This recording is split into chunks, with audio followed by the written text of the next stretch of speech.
青ずきん。昔、立派な禅師がいました。子供の頃からいろいろな寺へ行って修行を続けていました。ある年の夏、北の霊場へ行く途中で日が暮れました。近くの村の大きい家へ行って言いました。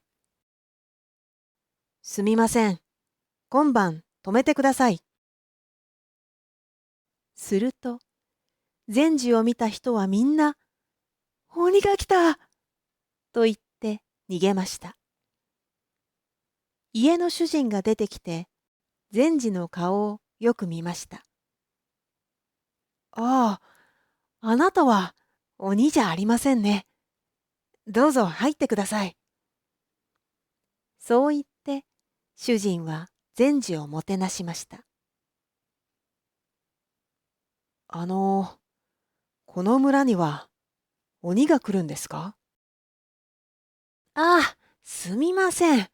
村の者たちが失礼なことを。いえ、それは構いません。鬼のことを話してくれませんか？実は、主人は禅師に事情を話しました。近くの山に寺があって、そこの住職は立派な方だったんですが、去年の春、遠くの寺へ100日くらい説法に行って、12歳くらいの男の子を連れて帰りました。住職の世話係だと言っていました。とても美しい子で、住職はその子をずっとそばに置いて、手を握ったり抱いたりしていました。だんだん住職の務めがおろそかになりました。今年の春、その男の子が病気になって死にました。住職はとても悲しんで、埋葬もしないで死体の手を握ったり抱いたりしていました。それがだんだんひどくなって、とうとう住職はその死体の肉を食べ始めました。寺の人たちは、住職が鬼になったと言って逃げました。その頃から住職は毎晩山を降りて、墓へ行って新しい死体を食べています。誰も止めることができません。みんな恐れています。それでみんなあなたを見て、鬼になった住職が来たと思ったんです。そうですか。禅師はため息をつきました。その住職は真面目な人だったんですね。真面目な人は道が正しかったら立派な人になりますが、道を間違えたら鬼になります。その男の子を連れて帰らなかったら、住職はきっと今も立派な僧だったでしょう。私が正しい道に戻してあげましょ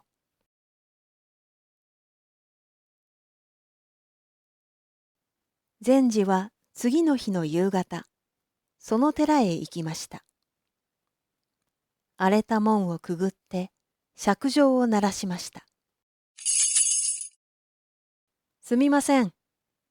今夜一晩、泊めてください。返事がありません。誰か、いませんか？すみません。大きい声で何度も言うと、やっと住職が出てきました。青白い顔で、とても痩せています。どなたですか？ここに食べ物はありません。暗くなる前に村へ行ってください。でも、もうこんなに暗いです。夜道は危ない。どうか、この寺に泊めてください。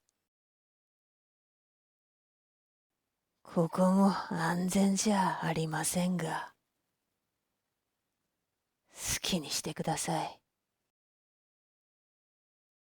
それで、善治は寺に入りました。住職は自分の部屋へ行きました。善治は本堂に入って座りました。きれいな月夜でした。近くの川の音だけが聞こえていました。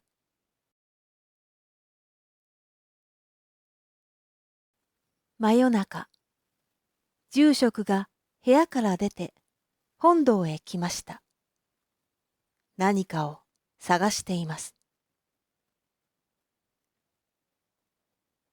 善治殿、善治殿。恐ろしい声で何度も呼びました。善治は静かに座っていました。住職は他の部屋へ行ったり、庭へ出たりして、何度も近くを通りましたが、善治の存在に気がつきませんでした。やがて、住職は疲れて倒れました。朝になりました。住職は夢から覚めたようにあたりを見回して、ようやく善治を見つけました。もしかして、ずっとそこにいましたか。はい。私はずっとここに座ってあなたを見ていました。ああ、恥ずかしい。住職は頭を垂れました。あなたは本当に仏に守られています。鬼になった私にはあなたが見えませんでした。そうですか。善治は言いました。村の人たちが困っています。私はあなたを救いに来ました。